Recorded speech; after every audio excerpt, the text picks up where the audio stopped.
Cellular organization is the second subunit of CSRI topic, and then it consists of 5 subunits.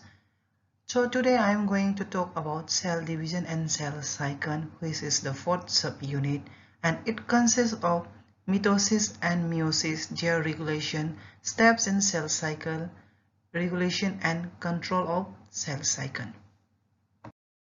As we all know that there are two types of cells, prokaryotic cells and eukaryotic cells. Today I am going to explain about eukaryotic cell and cell cycle and its regulation. We are familiar with the term cell cycle, which means the ordered series of events that lead to cell division and the production of two daughter cells, each containing chromosomes identical to those of parent cells. A cell cycle can be divided into four major phases. They are G1 phase, S phase, G2 phase, and M phase. G1 phase, S phase, and G2 phase are altogether known as interphase. In here, G means gap, S means synthesis, and M means mitosis or meiotic stage, and it depends on the cell type. If that is in the case of somatic cells, it will be mitotic, and if that is in the case of gametes, it will be meiosis. Cells like oocytes, they can stay in G0 phase, which means resting phase. So cells that are staying in G0 phase, they need proper nutrition and proper environmental conditions such as stimulation by hormones for the oocytes to convert from G0 phase to G1 phase. If they are not able to get proper nutrition and proper stimulation from their environment, they are not able to proceed into the G1 phase. Cycling mammalian somatic cells grow in size and synthesize the RNAs and proteins required for DNA synthesis during the G1 phase. When cells have reached the appropriate size and have synthesized the required proteins, they enter the cell cycle by traversing a point in G1 phase known as start in case of yeast and the restriction point in mammalian cells. Once this point has been crossed, the cells are committed to cell division. The first step toward successful cell division is entry into S phase, the period in which cells actively replicate their chromosomes.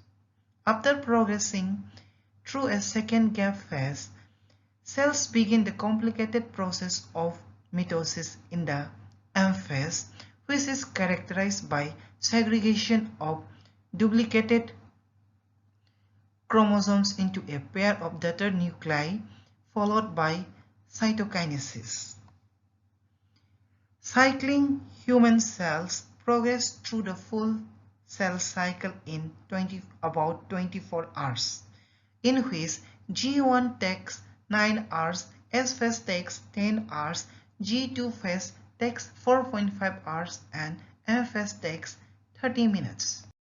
In order to occur the cell cycle events in proper order, most eukaryotic cells have cell cycle control system or checkpoints at 3 major regulatory transitions. The first one is at start or restriction checkpoint, followed by G2M checkpoint, and the last one is metaphase to anaphase transition checkpoint. The central components of cell cycle control system are members of a family of protein kinases known as cyclin-dependent kinase. Without cyclins, CDKs are inactive. CDKs are active only in the stages of the cell cycle they trigger. This table includes cyclin, CDK, and when in the cell cycle they are active. In order to have proper cell cycle, there is the need of regulation for cell cycle control system. It is done at different levels such as protein degradation of cyclins, activating and inhibitory phosphorylation of CDKs, as well as by inhibitors of cyclin CDKs. The most important regulatory control that restricts cyclins to the appropriate cell cycle stages is ubiquitin-mediated proteasome-dependent protein degradation, as it is an irreversible process. Regulation of the levels of cyclins is not only the mechanism that controls CDK activity. Activating and inhibitory phosphorylation events on the CDK itself are essential to control cyclin CDK activity.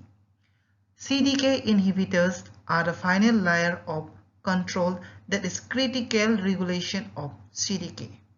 CDK inhibitors bind to cyclin CDK complex and inhibits its activity. Coming to the overview of eukaryotic cell cycle and its regulation. The phases of cell cycle is controlled by a series of cyclin and cyclin-dependent kinases complexes. The activity of each complex is influenced by various inhibitory mechanisms which provide information about extracellular environment, cell damage, and incomplete cell cycle events.